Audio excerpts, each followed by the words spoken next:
और सबको प्रभु आशीष दे। कल हम लोगों ने देखा था विश्वास के बारे में जो पहाड़ों को हिला देता है। और देखो, अगर मेरे बात से किसी को बुरा लगा है तो माफ़ी मांगता हूँ। मतलब बुरा, देखो हम लोग क्यों डांटते हैं, समझाते हैं कि हमारा जीवन पवित्र हो जाए, जिससे हम क्या है स्वर्ग में जाए। पता है, स्वर्ग में व्यभिचारी लोग नहीं जाएंगे। जो चाहे वो पास्टर, कितना बड़ा भी पास्टर हो, कितना बड़ा भी विश्वासी हो, कितना भी उपवास रखता है, कितना भी कुछ भी, मतलब वो पहाड़ों के हिला दे, यहाँ तक कि बड़े बड़े बीमारियों को ठीक कर दे, परंतु जो पाप में जीवन जीता है वो स्वर्ग में नहीं जाएंगे। जब हम स्वर्ग में नहीं जाएंगे तो हमारा प्रभु के ऊपर विश्वास करने से क्या फायदा।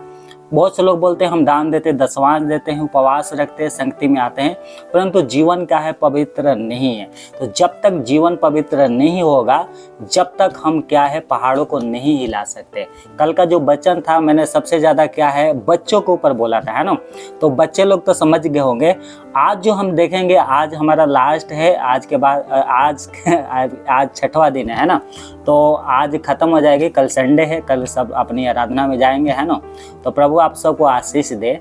आज के जो दुनिया में सबसे ज़्यादा जो पाप हो रहा है ना, पाप वो क्या है सबके जीवन में है, हर एक घर में है, हर एक आदमी, हर एक स्त्री ये क्या है पाप कर रहे हैं। पता है, आज जो हम देखेंगे ना पति पत्नी के बारे में देखेंगे। पता है, आज मैं गया था और कितने 12-13 लोग थे जो पास्टर ट्रेनिंग करने के लिए बच्चे आए थे। यहाँ पर एक पास्टर है, उसने बुलाया था, ठीक है। मैंने वहाँ पर उपदेश दिया। उसके बाद मैं आया, एक बहन है, वो पास्टर की बीवी है। और पता है, मैंने वो बोली कि पास्टर जी मेरा तबीयत खराब है। मैंने बोला ठीक है, और आप लोगों के तो भरोसा दवाइयों के ऊपर है, लेकिन हमारा भरोसा प्रभु के ऊपर है। हम प्रार्थना करेंगे, आप ठीक हो जाओगे। जब मैं प्रार्थना उसके लिए कर रहा था तो मुझे ऐसा प्रभु ने बोला कि इससे पूछो तो कि इनके जीवन में चल क्या रहा है। मैंने बोला उनसे, बहन से, कि एक बात बताओ, कोई ऐसा आपके जीवन में है जो आप मुझे बताना नहीं चाहते। तो वो बहन रोने लगी, बोल रही है मेरा पति पास्टर है, परंतु वो क्या है दूसरी बीवी के चक्कर में लगा है। पहली पत्नी मिल गई थी, दूसरा शादी किया, फिर अब क्या है दूसरे लड़की के चक्कर में लगा है। ना तो पत्नी से प्रेम करना, न बच्चों से प्रेम करना, और क्या बोल रहे हैं हम पास्टर हैं। तो देखो, पास्टर तो कोई भी बोल देगा हम पास्टर है, परंतु पास्टर जैसा जीवन है तुम्हारा। विश्वास से बोलेंगे हे प्रभु हे प्रभु, लेकिन हे प्रभु तो कोई भी बोल देगा, लेकिन तुम कौन सी विश्वासी हो। आज पता है, आज हम देखेंगे क्या है पति पत्नी के बारे में। क्या हमारा जो शादी हुआ है, क्या हम एक दूसरे के विश्वास योग्य हैं। जब ज़्यादा लोगों को क्या है हिंदू रीति रिवाज के अनुसार शादी होता है, फिर बाद में प्रभु में आते हैं। देखो, कहीं भी शादी हुआ, किसी के द्वारा भी शादी हुआ, परंतु जब तुम्हारा शादी हो रहा था ना, तो वहाँ पर यीशु मसीह प्रगट था। क्योंकि वचन में लिखा जब तुम अपनी माँ के पेट में थे तभी से परमेश्वर ने तुम्हें चुना है। और पता है, आज के डेट में दुनिया भर में जितना शादी नहीं हो रहा है ना, उससे ज़्यादा क्या है लोग तलाक दे रहे। उनके जीवन में क्या है तलाक। कौन सी तलाक है? विश्वासघात की। पति अपनी पति के अधीन नहीं है, या ना तो पत्नी क्या है वो अपनी पति की आज्ञा नहीं मानती है ना, दूसरे लड़की के चक्कर में, दूसरे स्त्री के चक्कर में, दूसरे के आदमी के चक्कर में पड़े हुए हैं, और क्या लेते हैं तलाक। और तलाक लेंगे और दूसरे दिन उनका शादी भी हो जाता है। ऐसा तलाक होता है, पता है। और ये सबसे ज़्यादा पता है बुरी खबरी क्या है, सबसे दुख की बात ये है कि ये मसीह लोगों में ज़्यादा हो रहा है। ये अपने आप को क्या बोलते हैं हम क्रिश्चियन हैं, परंतु क्या है इनके जीवन में सबसे ज़्यादा तलाक हो रहा है। कल मैंने बच्चों के बारे में बोला था, है ना, बच्चे समझ गए। लेकिन जो क्रिश्चियन हैं, जो ईसाई हैं, जो अपने आप को बोलते हैं कि हम ईसाई हैं, यीशु मसीह को मानते हैं, प्रार्थना में जाते हैं, चर्च में जाते हैं, क्या उनका जीवन प्रभु के वचन के अनुसार है?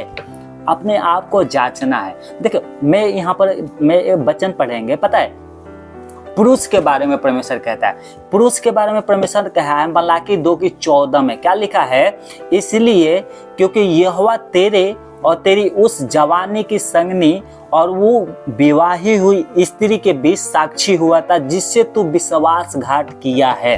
पता है आज लोग क्या है, बहाना बना के घर से जाते हैं कि भैया हम तो काम करने जा रहे हैं ना, और क्या है वो पार्क में घूम रहे, दूसरे लड़की लेके क्या है पार्क में घूम रहे, पत्नी घर में बैठी है और दूसरे के क्या है पत्नी अच्छी लग रही है, दूसरे के क्या है पत्नी लेके घूम रहे। तो ये विश्वासघात, परमेश्वर कह रहा ना, जब तेरी शादी हो रहा था ना तो मैं वहां पर था। तूने क्या किया है, अपनी जवानी की जो स्त्री है उसके साथ तूने विश्वासघात किया है। अपने आप को जांचो, क्या हम अपने पत्नी के साथ व्यभिचार किया, क्या उसके साथ हमने विश्वासघात किया है, क्या हम दूसरे के औरत लेके घूम रहे हैं? जांचो। देखो हे प्रभु कहने वाले बहुत लोग हैं, स्वर्ग में जाने वाले थोड़े हैं। तो उस थोड़े में से तुम भी बन जाओ कि स्वर्ग में चल जाओ। नहीं तो चौड़े रास्ते में जाने वाले तो बहुत है, परंतु सकरे रास्ते में जाने वाले बहुत थोड़े हैं। पता है इफिसियों में क्या लिखा है, परमेश्वर का वचन लिखा है, इफिसियों 5:25 और 28 और 29 में क्या लिखा है, हे पतियों अपनी अपनी पत्नी से प्रेम रखो, जैसा मसीह ने भी कलीसिया से प्रेम करके अपने आप को दे दिया। 28 में लिखा है, इसी प्रकार उचित है कि पति अपनी अपनी पत्नी से प्रेम अपने देह के समान प्रेम रखे। जो अपनी पत्नी से प्रेम रखता है वो अपने आप से प्रेम रखता है, क्योंकि किसी ने कभी अपने शरीर से बैर नहीं रखा, वरन उनका पालन पोषण करता है, जैसा मसीह भी कलीसिया के साथ करता है। यहाँ पर अपने आप को जांचना चाहिए, क्या जैसे मैं अपने शरीर से प्रेम रखता हूँ, क्या मैं अपने पत्नी से प्रेम करता हूँ? देखो ये जो वचन सुन रहे हैं ना, मैं उनके लिए बोल रहा हूँ, मैं संसार के लिए नहीं बोल रहा हूँ। जो वचन ये सुन रहे हैं, जो मेरे ये शब्दों को सुन रहे हैं, मैं उनके लिए बोल रहा हूँ। जो कलीसिया में आते हैं, यीशु मसीह को मानते हैं, मैं उनके लिए। अपने आप को जांचो, कहीं तुम्हारा दूसरे के साथ चक्कर तो नहीं है? क्या तू अपनी पत्नी से अपने शरीर के समान प्रेम रखता है? ये परमेश्वर का वचन कर रहा है। पहला पतरस 3:7 में लिखा है, वैसे ही है पतियों तुम भी बुद्धिमानी से अपने पत्नियों के साथ जीवन निर्वाह करो और स्त्री को निर्बल पात्र जानकर उनका आदर करो, ये समझ कि हम दोनों जीवन के वरदान के वारिस हैं, जिससे तुम्हारी प्रार्थना रुक ना जाए। पता है आज के डेट में बहुत लोग प्रार्थना करते हैं, बहुत हालेलुया, प्रभु की महिमा हो, स्तुति हो, परंतु वचन कह रहा है कि जो आदमी अपनी पत्नी से प्रेम नहीं लगता है, उसका हालेलुया बोलना बेकार है, उसका क्या है प्रार्थना करना बेकार है, उसका उपवास रखना बेकार है। जैसे अगर तुम्हारे क्या है थोड़ा सा भी अगर अंग कट जाता है, अगर थोड़ा सा भी अंगुली कट जाता है तो जाते हैं दवाई कराने, ऐसे अपनी पत्नी को समझो, तब तुम्हारी प्रार्थना सुनी जाएगी। एक और वचन लिखा है कुलुसियों 3:19 में, क्या लिखा है, हे पतियों अपनी अपनी पत्नी से प्रेम रखो और उनसे कठोरता मत करो, उनसे कठोरता मत करो। इसका मतलब है उनसे झगड़ा मत करो। आज क्या है बहुत मसीह लोग, यहाँ तक कि मैं अभी अपनी लाइफ में 2 पास्टर को जान गया जो अपनी पत्नी को मारते हैं। उनकी पत्नियां मेरे पास आके बोली कि ये पास्टर है, मेरा पति है, मेरे को मारता है। वचन में लिखा है गुस्सा करो पाप मत करो। गुस्सा करना है, पाप नहीं करना। डांट दो ठीक है, हाथ मत उठाओ। हाथ उठाया इसका मतलब तूने पाप किया। इसलिए क्या है गुस्सा करना, परंतु पाप नहीं करना। तुम कौन से पास्टर हो कि अपनी पत्नी के ऊपर हाथ छोड़ रहे हो? किस कारण के लिए थोड़ा सा तू तराक कर रहे हो? आज लोगों को बोलने के शौर नहीं है। पास्टर के पत्नी एक दूसरे को अरे तरह से बातें करते हैं, एक दूसरे से अपने आप को बड़ा बनने की कोशिश करते। नहीं, ऐसा नहीं होना चाहिए। परमेश्वर मजाक नहीं है, यीशु मसीह हमारा मजाक नहीं है। पवित्र शास्त्र बेकार में नहीं दिया गया है। इससे अपने जीवन को सुधार लो, अपने आप को जांचो। क्या तुम विश्वास में हो? विश्वास में हो तो कौन सी विश्वास में हो ये बताओ। पता है यहाँ पे स्त्रियों के बारे में लिखा गया है। स्त्री के लिए जो पास्टर की बीवी हैं, जो विश्वासी हैं, जिसका पति विश्वास करता है नहीं भी करता है, उनके लिए परमेश्वर का वचन कह रहा है स्त्रियों के बारे में। क्या लिखा है इफिसियों 5:24 में? क्या लिखा है, पर जैसे कलीसिया मसीह के अधीन है, वैसे ही पत्नियां भी हर बात में अपने पति का अधीन रहे। ये परमेश्वर विश्वासी बहनों से बोल रहा है कि जैसे तुम प्रभु का भय मानती हो, परमेश्वर कि जो कलीसिया है, जैसा तुम परमेश्वर के क्या है अधीन हो, उसको बुरा भला नहीं बोलते, वैसे ही अपनी पति को भी क्या करो, आदर करो, उसकी अधीन रहो, उसकी आज्ञा मानो। कुलुस्सियों 3:18 में लिखा है, क्या लिखा है?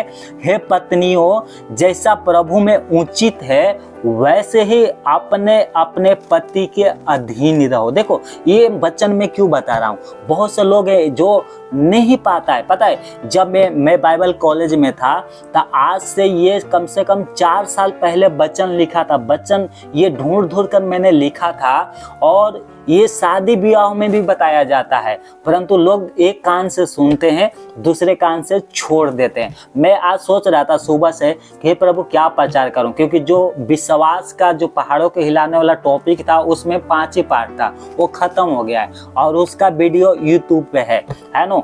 2 वीडियो तो यूट्यूब पे है और 2 अभी 3 डला नहीं है। और ये जो आज का है पति पत्नी के बारे में, वो भी क्या है ऑनलाइन आता है यूट्यूब में। पास्टर बबलू आप लिखोगे, बबलू कुमार, पास्टर बबलू कुमार या विश्वासी टीवी, तो पहले विश्वासी टीवी था परंतु अब वहाँ पर आएगा पास्टर बबलू कुमार, है ना, ऐसे आएगा। तो उसमें मेरा फोटो भी लगा, उसमें बहुत सारे वीडियो आता रहता है। ये वचन क्या है, वो आज आप ही के लिए नहीं, दुनिया में बहुत लोग देखते हैं, बहुत लोग सुनते हैं।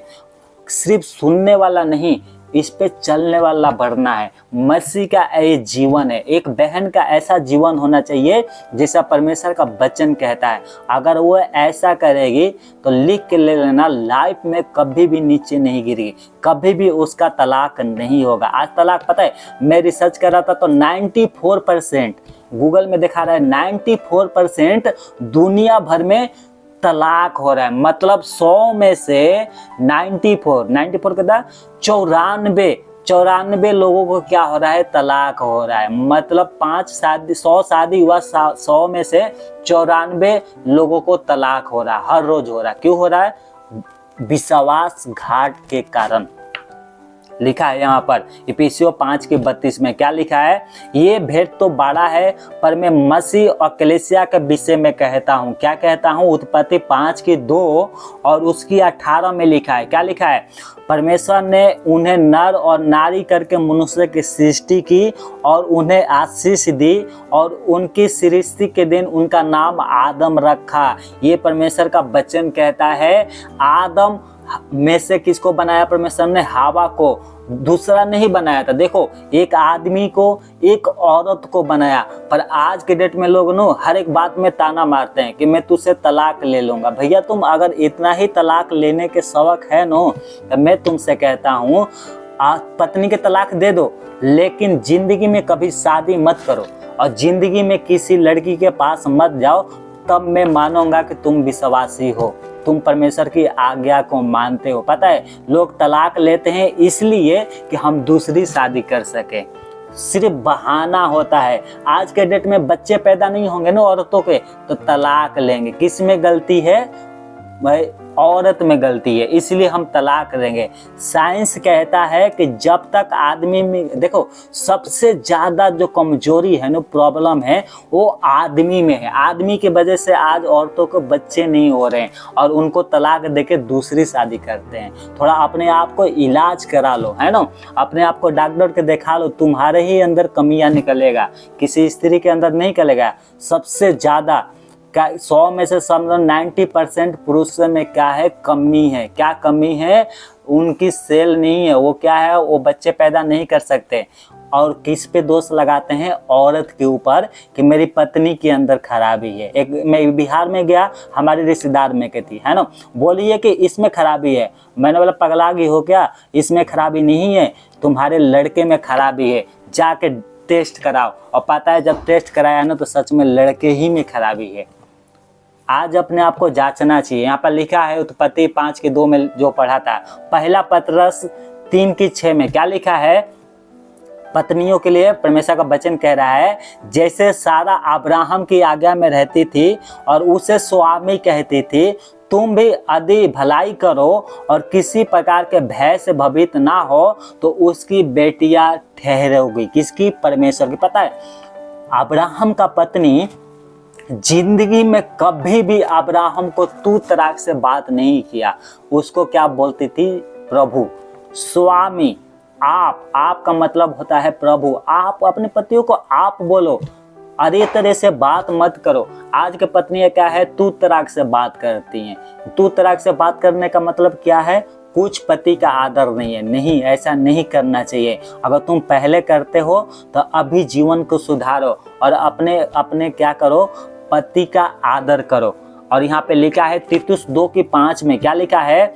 और एक पत्नी को क्या होना चाहिए? संयमी होना चाहिए, पतिव्रता होना चाहिए, घर का कारोबार करने वाली, भली और अपने अपने पति के अधीन रहने वाली हो, ताकि परमेश्वर के वचन की निंदा ना हो। पता है, लोग परमेश्वर को क्या है? निंदा करवा रहे हैं। एक अभी है ना, क्या है, इंडिया में से पाकिस्तान चलेगी, क्या नाम था उसका? अंजू, है ना? क्या किया लोग? जब जांच किया तो क्या लिखा? वो क्रिश्चियन है। कौन सी क्रिश्चियन है? वचन कहता है अपने अपने पति के अधीन रहो। काम में काम, घर में जो है ना जो काम है आपका, उसको सही से करो। पति को अरे तरे मत बोलो, उसकी अधीनता में रहो, उसका भय मानो। और इससे क्या होगा? परमेश्वर की महिमा होगी। नहीं तुम्हारे चाल चलन के कारण है ना, लोग दोष लगाएंगे। क्या बोलेंगे? ये तो प्रार्थना में जाती है, देखो कैसे बोलती है, कैसे लड़ाई झगड़ा करती है। क्या सिखाते हैं वहाँ पर? क्या सिखाते हैं पास्टर? क्या जवाब दोगे? पास्टर यही सिखाता है जीवन को सुधारो, परंतु किसकी निंदा हो रही है? पास्टर को तो छोड़ो, परमेश्वर के वचन की निंदा हो रही है, क्योंकि तुम्हारा चाल चलन सही नहीं है। आज ही अपने चाल चलन को सुधारो, परमेश्वर के वचन याद रखो। आगे मैं बताऊंगा, अगर नहीं सुधारोगे ना तो परमेश्वर का वचन कह रहा है कि ऐसे लोग स्वर्ग में नहीं जाएंगे। एक और वचन है नीति वचन और उसकी 14 की है। क्या लिखा है? हर बुद्धिमान स्त्री अपने घर को बनाती है। हर बुद्धिमान स्त्री क्या करती है? अपने घर को बनाती है, पर मूर्ख स्त्री उसको अपने हाथ से ढा देती है। अपने आप को जांचो, क्या तुम अपने घर को बना रहे हो या अपने घर को बिगाड़ रही हो? ये जांचना है। परमेश्वर का वचन झूठ नहीं कहता, वो हमारे लिए क्या है? सुधारने के लिए परमेश्वर का वचन दिया गया है। उस पे चलो, सिर्फ सुनने वाला नहीं, उसको मानने वाला, उस पे चलने वाला बनो। यहाँ पे लिखा है नीति वचन 3:12 में क्या लिखा है? क्योंकि यहोवा जिससे प्रेम रखता है उसको डांटता है, जैसे कि बाप उस बेटे को जिसे वो अधिक प्रेम रखता है। परमेश्वर का वचन कह रहा है जिससे परमेश्वर प्रेम रखता है उसको डांटता है। किससे डांटेगा? अपनी वचन के द्वारा, पास्टरों को द्वारा तुम्हें समझाएगा। परंतु आज के क्या है? लोग बुरा मान जाते हैं। बुरा मत मानो, अपनी जीवन सुधारो, ये तुम्हारे ही फायदा के लिए है। नीति वचन 12:4 में लिखा है। क्या लिखा है? भले स्त्री अपने पति का मुकुट है, परंतु जो लज्जा के काम करती वो मानो उसकी हड्डियां के सड़ने के कारण होती है। भले स्त्री क्या होती है? अपने पति का मुकुट ठहरती है। मुकुट का मतलब बड़ाई का कारण होती है, परंतु जो लज्जा के काम करती है, अपने पति को धोखा देती है। दूसरे से बात करना, दूसरे के साथ उठना बैठना, दूसरे के साथ मतलब अगर हम ऐसा करते हैं तो हम जो भी स्त्री अगर ऐसा करती है तो आज ये सुन ले, तुम अपने पति का नाश होने के कारण हो जाओगी। अगर तुम अपनी पति के अधीन रहोगी तो तुम्हारे कारण क्या होगा? तुम्हारे पति का बड़ाई होगा कि ये फलना की स्त्री है, फलना की स्त्री क्या है? अच्छी है, क्या है? इसकी बात मानती है। परंतु तुम लड़ाई झगड़ा करोगे, हमेशा लड़ते झगड़ते रहोगे, तो एक दिन उसकी मृत्यु के कारण तुम ही होगे। लोग क्यों आत्महत्या करते हैं? घर में क्लेश के कारण। क्यों क्लेश हो रहा है? तुम्हारे पास जीवन है, स्वयं प्रभु यीशु मसीह हैं, परमेश्वर का वचन है, ये संसार के पास नहीं है, तुम्हारे पास है, तो भी तुम्हारे घर में लड़ाई झगड़ा हो रहा है। क्यों हो रहा है? सुधारो अपने आप को। लिखा है तीतुस 2:4 और 5 में क्या लिखा है? ताकि वो जवान स्त्रियों को चेतावनी देती रहे कि अपने पति और बच्चे से प्रेम रखें। यहाँ पर परमेश्वर का वचन कह रहा है अपने पति और बच्चे से प्रेम रखो। पता है लोग बच्चे पैदा कर देते हैं परंतु ना तो उनको पढ़ाना है ना लिखाना है, वो कहाँ जा रहा है क्या कर रहा है कुछ भी नहीं। अगर कोई भी बच्चा गाली भी देता है ना तो उसकी माँ बाप क्या है, आज संसार में ऐसे ही हो रहा है, बढ़ावा दे रहे हैं लोग, है ना। नहीं, बच्चों से प्रेम रखो, उसको डांटो, समझाओ, मारो, लेकिन उससे प्रेम रखो। अपने पति से प्रेम रखो। अगर तुम्हारा पति कुछ बोलता है तो 2 बात सह लो। यहाँ पर लिखा है 5 में, और संयमी और पतिव्रता और घर का काम काज करने वाली हो और भली और अपने अपने पति के अधीन रहने वाली हो, ताकि परमेश्वर के वचन की निंदा ना होने पाए। तुम्हारे कारण क्या है, परमेश्वर का वचन की निंदा नहीं होना चाहिए। नहीं तो कल प्रभु आएगा ना तो बोलेगा, और उस दिन बोलते रहना कि हे प्रभु मैं तो उपवास भी रखती थी, प्रार्थना भी करती थी, संगति में भी आती थी, पास्टर को क्या है दान दशमांश भी देती थी, घर में प्रार्थना करती थी। तो प्रभु कहेगा तो फिर तुम अपने पति के अधीन क्यों नहीं थी, तूने क्यों अपने पति से विश्वासघात किया, इस कारण तुम्हारा उद्धार नहीं हो पाएगा। इसलिए आज समय है, मन फिराओ। यहाँ पे लिखा है, और क्या है एक और वचन है, पति पत्नी दोनों के लिए परमेश्वर कहता है पति क्या करे, अपने पति का आदर करे। यहाँ पर लिखा है, यीशु मसीह ने भी कहा, यीशु मसीह ने, लोग आकर पूछ रहे थे यीशु मसीह से, क्या पूछ रहे थे, बताओ तलाक देना चाहिए कि नहीं देना चाहिए। यहाँ पर लिखा है मत्ती और उसकी 19 अध्याय 3 से लेकर 6 तक क्या लिखा है, यहाँ पर मैं पढ़ देता हूँ। तलाक के बारे में क्या लिखा है, तब फरीसी कौन थे, बुद्धिमान लोग, उसकी परीक्षा करने के लिए पास आकर कहने लगे, क्या हर एक कारण से अपनी पत्नियों को त्याग देना उचित है। उसने उत्तर दिया, क्या तुमने नहीं पढ़ा कि जिसने उन्हें बनाया उसने आरंभ से नर और नारी करके बनाया। और उनसे कहा, इस कारण मनुष्य अपने माता पिता से अलग होकर अपनी पत्नी के साथ रहेगा और वो दोनों एक तन होंगे। और वो अब 2 नहीं परंतु एक तन है। इसलिए जिसे परमेश्वर ने जोड़ा है उसे मनुष्य अलग ना करे। जिस परमेश्वर ने जोड़ा है मनुष्य को अलग नहीं करना चाहिए। देखो तुम किसी से भी बात करो है ना, औरतें क्या है, पति काम पे चला गया और दिन भर औरतें क्या कर रही हैं, दूसरे से बात कर रही है, गंदे गंदे फोटो भेजना है ना, उल्टा सीधा फोटो भेजना, व्हाट्सएप से बातें करना। और जब देखते हैं ना कि पति का समय हुआ है घर पे आने के लिए तो मोबाइल से सारे डेटा डिलीट, है ना। हम तो क्या बन जाते हैं, सती सपेत्री बन जाते हैं ना, कुछ नहीं है, फिर पति गया फिर वही धंधा, है ना। पता है क्या लिखा है यहाँ पर, नहीं करना है ऐसा। अगर ऐसा करते हो तो तुम अपने पति से क्या कर रहे हो, विश्वासघात कर रहे हो। और ऐसा पति के लिए भी कहा है, नहीं करना है, पत्नी के साथ विश्वासघात नहीं करना है। तुम्हारा पति तुम्हारे लिए क्या है, आशीष के कारण है, तुम्हारी पत्नी तुम्हारे लिए आशीष का कारण है। अगर तुम ऐसा करोगे ना तो पास्टर को कितना भी प्रार्थना तुम्हारे लिए कर लिए, परमेश्वर कहेगा मैं सुनूंगा नहीं। तो कितना भी प्रार्थना कर ले परंतु इसकी प्रार्थना में नहीं सुनूंगा। क्यों? क्योंकि इसका क्या है, विश्वासघात इसके अंदर है। वो विश्वासघात को दूर करो, तलाक के चक्कर में मत पड़ो। तलाक क्या होता है, जीवन बर्बाद कर देता है। मैं फिर बता रहा हूँ, अगर तलाक लेने की इतना ही शौक है ना तो जिंदगी में शादी मत करना। अगर तुम्हें प्रभु के साथ इतना ही जीवन बिताने का शौक है और पत्नी को तलाक देने का शौक है तो शादी मत करो, फिर बताना कि तलाक सही है या गलत है ना। लोग बोलते हैं कि तलाक ले लेंगे ना तो उससे अच्छा बीवी मिल जाएगी, मैं कहता हूँ ना उससे भी खराब मिलेगी, लिख लेना, है ना।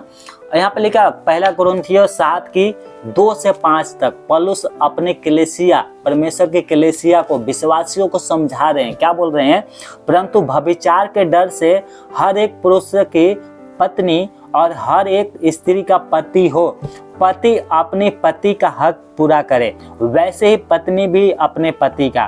पत्नी को अपनी देह पर अधिकार नहीं पर उसके पति का अधिकार है, वैसे ही पति को भी अपने देह पर अधिकार नहीं परंतु पत्नी का है। तुम एक दूसरे से अलग ना रहो परंतु केवल कुछ समय तक वापस की संपत्ति से की प्रार्थना के लिए अवसर मिले और फिर एक साथ रहो। ऐसा ना हो कि तुम्हारे असम के कारण शैतान तुम्हें परखे। यहाँ पर नए लोगों के जो शादी हुआ है उनके बारे में परमेश्वर बोल रहा है। पति पत्नी अलग नहीं होना है, परंतु कुछ समय के लिए क्या है, अच्छे से कपड़ा पहनो और एक एक रूल होना चाहिए। सुबह शाम तुम्हारे घर में प्रार्थना होना चाहिए। पता है आज के डेट में ना बहुत से है ना, यहाँ तक कि दूसरी के छोड़ो, पास्टर की बीबिया का मैं देखना ना, नाइटी पहन लेंगी और प्रार्थना में बैठ जाएंगी। ये क्या है? वहां पर यीशु मसीह आया। प्रार्थना में कौन आता है? पवित्र आत्मा आता है। और लोग क्या है, खराब कपड़े हाफ पैंट पहन लेते हैं पास्टर लोग और बैठ के प्रार्थना कर रहे हैं। ये तो पर्सनल प्रार्थना होती है ना, इसलिए हाफ पैंट क्या है पहन के प्रार्थना करें। इससे बढ़िया नंगे ही प्रार्थना करो, पैंट भी उतार दो, क्या जरूरत है? वचन में लिखा है 100 दूतों के कारण स्त्रियां क्या करे, अपने सर पर दुपट्टा रखे। दुपट्टा का मतलब होता है अच्छे से कपड़ा पहने। वहां पर प्रार्थना में 100 दूत आते हैं। ऐसे विश्वासियों का भी धर्म बनता है अच्छे से कपड़ा पहनकर और जब प्रार्थना में बैठे। हम दूसरे के घर जाते हैं ना तो अच्छे से कपड़ा पहन के जाते हैं ना, क्यों जाते हैं? कि हमारा शिकायत ना हो। वैसे ही जब हम प्रार्थना करते हैं ना तो हर एक प्रार्थना को परमेश्वर देखता है। इसलिए क्या अच्छा कपड़ा पहनकर क्या है प्रार्थना में बैठना है। चाहे तुम्हारे घर की प्रार्थना हो और कहीं भी पर्सनल हो, कोई भी हाफ पैंट पहनकर नहीं बैठना, बढ़िया से कपड़ा पहनकर प्रभु के सामने बैठना है। क्योंकि तुम्हारे सामने कौन आता है? राजाओं का राजा है, जो प्रभुओं का प्रभु। पता है अगर आपके घर में नरेंद्र मोदी आ जाएगा अचानक तो तुम हाफ पैंट पे रहोगे? नहीं, तुम कपड़े पहन के रहोगे, है ना। तुम्हें पता है कि हमारे घर में क्या है 10 मिनट में मोदी आने वाले, तो क्या करोगे? बढ़िया से कपड़ा पहनोगे, क्योंकि हमारा शिकायत ना हो। वैसे ही समझो यीशु मसीह राजाओं का राजा है, इसलिए अच्छे कपड़े पहनकर प्रार्थना में बैठना है। चाहे पर्सनल प्रार्थना हो, चाहे घरेलू प्रार्थना हो, चाहे अपनी फैमिली के साथ बैठो, अच्छे कपड़े पहनकर अपने बच्चों को भी सिखाना है, ऐसे करना है। यहाँ पर क्या लिखा है? कुलुसियों 3 अध्याय 18 और 19 में क्या लिखा है? हे पतियों, जैसा प्रभु में उचित है वैसे ही अपने अपने पति के अधीन रहो। हे पत्नियों, अपनी अपनी पत्नी से प्रेम रखो। हे पतियों, अपने अपने पत्नी से प्रेम रखो और उनसे को ठाट्टा मत करो, मारपीट मत करो, झगड़ा मत करो, उनका देखभाल करो। ये परमेश्वर का वचन कह रहा है, हमारे लिए है, दूसरे के लिए नहीं, हमारे लिए। क्या हम अपने पत्नी से प्रेम रखते हैं? क्या पत्नी पति से प्रेम रखता है? अपने शरीर के समान प्रेम रखो।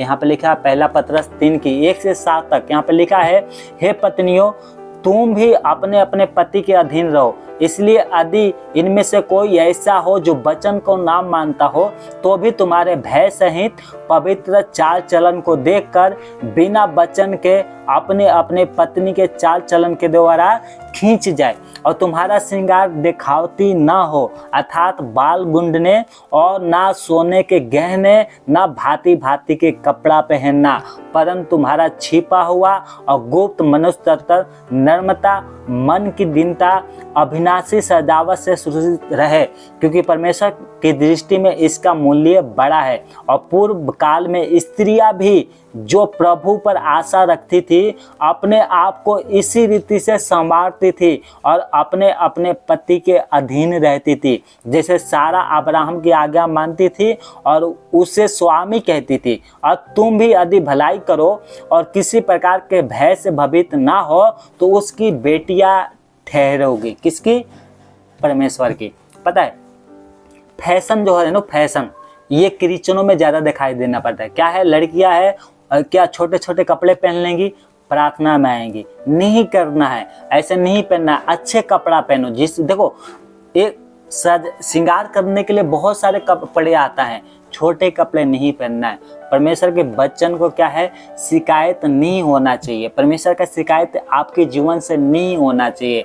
अच्छे से देखो, गहना पहनने के लिए माना नहीं है, गहना पहनो, परंतु ये गहना किसके लिए पहन रहे हो ये बताना पहले।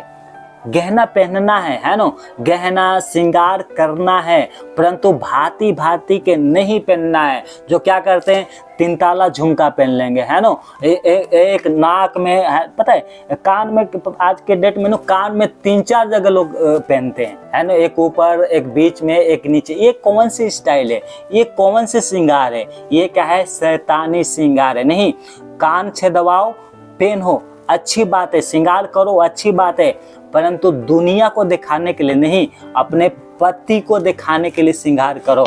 पता है दिन भर क्या रहेंगे घर में, क्या है, बेकार से कपड़े पहन के रहेंगे, और जब शादी में जाएंगे तो क्या करेंगे, महंगे सेंट लगाएंगे, और क्या है, महंगे क्या है कपड़े पहनेंगे, भांति भांति के गहने पहनेंगे। किसके दिखाने के लिए? तुम्हारे पति तो दिन भर घर ही में था, तुम्हारा पति भी साथ में जा रहा है, तो तुम किसको दिखा रहे हो, किसको दिखाना चाहते हो? ये श्रृंगार किसके लिए? परमेश्वर का वचन कह रहा है श्रृंगार तुम्हारा दिखावटी नहीं होना चाहिए। परमेश्वर के वचन में जो लिखा है उसको, उस पे सोचो कि परमेश्वर का वचन क्या कर रहा है। दिखाने के लिए नहीं, किसको दिखाने के लिए श्रृंगार कर रहे? नहीं, अपने पति के लिए श्रृंगार करो। अच्छा कपड़ा पहनना है, परंतु भांति भांति की कपड़ा नहीं पहनना है। कितने लोग क्या ऐसे कपड़े पहनेंगे कि क्या है, उनका पूरा अंग दिखाई देता है। ऐसे कपड़ा नहीं पहनना है, मसीह लोगों को नहीं पहनना है ऐसे कपड़ा। शादी में बहुत से लोग देखते होंगे, है ना, कोई भांति भांति के कपड़ा पहन के आता है, परंतु कोई अच्छा कपड़ा पहन के आता है। पता है अच्छा कपड़ा जो भाभी होती हैं, माँ होती हैं, ये सब पहन के आती हैं, है ना, परंतु कुछ ऐसे होते हैं कि भांति भांति के कपड़े पहन के आएंगे, जो पूरा बारात के लोग हैं ना, शादी में के लोग होते हैं, वो सिर्फ उन्हीं को देखते रहते हैं। क्यों देखते हैं? तुम्हारा कहाँ गया श्रृंगार, किसके लिए किए हो? अपने आप को जांचना है, ऐसा नहीं होना चाहिए हमारे जीवन से। पता है एक और वचन यहाँ पर लिखा है पतियों के लिए, वैसे ही साथ में पहला पत्रस 3 के साथ में, वैसे ही पतियां भी तुम भी बुद्धिमानी से पत्नियों के साथ जीवन निर्वाह करो, और स्त्री को निर्भर पात्र जानकर उनका आदर करो, ये समझकर कि हम दोनों जीवन के वरदान के लिए बारिश होने के लिए बुलाए गए हैं, जिसे तुम्हारी प्रार्थना रुक न जाए। ये परमेश्वर का, पता है रूत थी, रूत के जीवन में पढ़ना, रूत की किताब जो है ना पढ़ना, ज्यादा बड़ा कहानी नहीं है, छोटा है, 4-5 अध्याय मेरे ख्याल से, है ना, छोटी सी कहानी है, परंतु उसका जीवन देखना कैसा है, वैसा अपनी जीवन बनाओ। ये मेरे को पढ़ने के टाइम नहीं है, नहीं तो मैं पढ़ के बता देता है रूत का जीवन कैसा है। मैं आपको आज दे रहा हूँ रूत की पुस्तक पढ़ना घर में, है ना, रूत के क्या कैरेक्टर था, वैसा तुम अपने अपने कैरेक्टर को बनाओ। अपनी सास की आदर करो, अपने पति की आदर करो, अपने बच्चों को देखभाल करो। पता है लास्ट में मैं यही करूँगा, तुम्हारे लिए क्या है, चेतावनी है। जो अपने पति का आदर नहीं करते, जो अपने पत्नी का आदर नहीं करते हैं, जो अपने पति से विश्वासघात कर रही हैं और वो प्रार्थना में भी आती हैं, जो अपने पत्नी को धोखा दे रहा है वो प्रार्थना में भी आ रहा है, और जितने मेरे बात सुन रहे हैं, आज का वचन ये तुम्हारे लिए है। अगर तुम आज अपने जीवन को नहीं सुधारोगे ना, तो ये 2-3 वचन याद कर लेना जो मैं बता रहा हूँ। एक वचन है गलातियों 5 अध्याय 19 से लेके 21 तक। यहाँ पे लिखा है अर्थात व्यभिचारी, जो व्यभिचार करते हैं, अपनी पत्नी को धोखा देते हैं, अपने पति को धोखा देते हैं, इनके विषय में मैं तुमसे पहले से कह देता हूँ, जैसा पहले भी कह चुका था, कि ऐसे ऐसे काम करने वाले परमेश्वर के राज्य के वारिस नहीं होंगे। कोई भी व्यभिचारी जो अपनी क्या है साथी को धोखा दे रहा है, वो परमेश्वर के राज्य के वारिस नहीं होगा। आज समय है मन फिराने के। अगर तुम धोखा दे रहे हो, मन फिराओ। लिखा प्रकाशित बकाया 9:21 में क्या लिखा है, व्यभिचारी जो व्यभिचार करते थे, किससे व्यभिचार करते थे? एक तो परमेश्वर से भी, और एक अपने जीवन साथी से।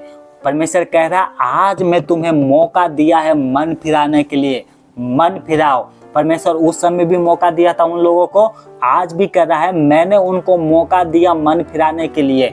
परंतु प्रकाशित बकाया 2:21 में लिखा है कि जो विचार कर रहे हो तुम, उनसे मन फिराओ। आज समय क्या है मन फिराने के लिए। प्रकाशित बकाया 2:22 में क्या लिखा है, देख मैं उसे खाट पर डाल देता हूँ और जो उसके साथ व्यभिचार करते हैं यदि वो भी उसके कामों से मन ना फिराएंगे तो उन्हें मैं बड़े क्लेश में डालूंगा। परमेश्वर कह रहा है अगर तुम मन नहीं फिराओगे तो तुम्हारे ऊपर क्या होगा, बहुत बड़ी क्लेश आएगी। ये परमेश्वर का वचन कहता है, मैं नहीं, परमेश्वर का वचन कह रहा है। प्रकाशित बकाया 21:8 में लिखा है, परमेश्वर के यहाँ पर राज्य के बारे में बात हो रहा है। क्या लिखा है, व्यभिचारी लोग जो व्यभिचार करते हैं, क्या है, अपनी पत्नियों को धोखा देते हैं। क्या लिखा है, और सब प्रकार की झूठ बोलते हैं। क्या बोलते हैं कि मोबाइल में मैं तो ये काम कर रहा था, बात कर रहे हैं किसी और से, मैसेज पे किसी और से बात कर रहा है। जब मोबाइल चेक करने को आता है तो भटाक ने मैसेज क्या करते हैं, डिलीट कर देते हैं, है ना। मैं बोला था ना, ऑफिस चला गया पति चाहे पत्नी कहीं चली गई तो दिन भर बातें करते हैं, दूसरी औरतें से बातें करते हैं, दूसरे का आदमी ज्यादा पसंद आता है ना।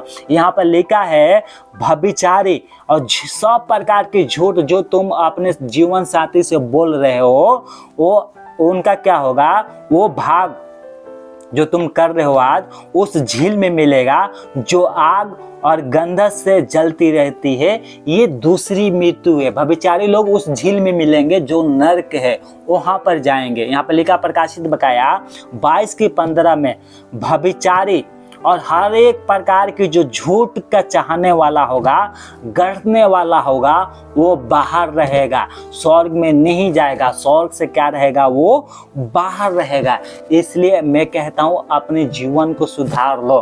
प्रभु का वचन में एक लिखा है, नीति वचन 28:13 में लिखा है। क्या लिखा है, जो अपना अपराध छिपाए रखता है उसका कार्य सफल नहीं होता, परंतु जो मान लेता है, छोड़ देता है, उस पर दया होगा। देखो तुमने किसके साथ भी व्यभिचार किया, कोई भी हो, चाहे वो पास्टर हो, विश्वासी हो, जितने मेरे आवाज़ों को सुन रहे हैं और जितने ये वीडियो को देख रहे हैं जो ये यूट्यूब पे मैं डालने वाला हूँ, ये जो पति पत्नी के बारे में, अगर तुम व्यभिचार से आज मन नहीं फिराओगे ना तो लिख के ले लेना, तुम स्वर्ग के बारिश नहीं हो सकते, तुम्हारा अनंत जीवन नहीं मिलेगा, तुम्हारा जीवन की पुस्तक में से नाम काट दिया जाएगा। क्योंकि परमेश्वर का वचन क्या है, मजाक नहीं है। लोग इसको ठट्ठे में उड़ा दे, वो परमेश्वर का वचन नहीं है। एक कान से सुने दूसरे कान से निकाल दे, वो नहीं है। कोई भी व्यभिचारी जो अपनी पति को धोखा देता है, अपनी पत्नी को धोखा देता है, अगर आज अभी मन को नहीं फिराओगे तो तुम्हारा क्या है, जीवन की पुस्तक में से परमेश्वर नाम काट देगा। अगर आज मन फिराओगे तो तुम्हारा नाम बना रहेगा। इसलिए एक लास्ट वचन पढ़ के हम खत्म करते हैं। 1 कुरिन्थियों 1:3, 1 कुरिन्थियों 1:3 क्या लिखा है, हमारे पिता परमेश्वर और प्रभु यीशु मसीह के वश से तुम्हें अनुग्रह शांति मिलती रहे। सबको जय मसीह की। प्रभु आपको आशीष दे। आगे के समय हम पास्टर के हाथ में सौंपते हैं।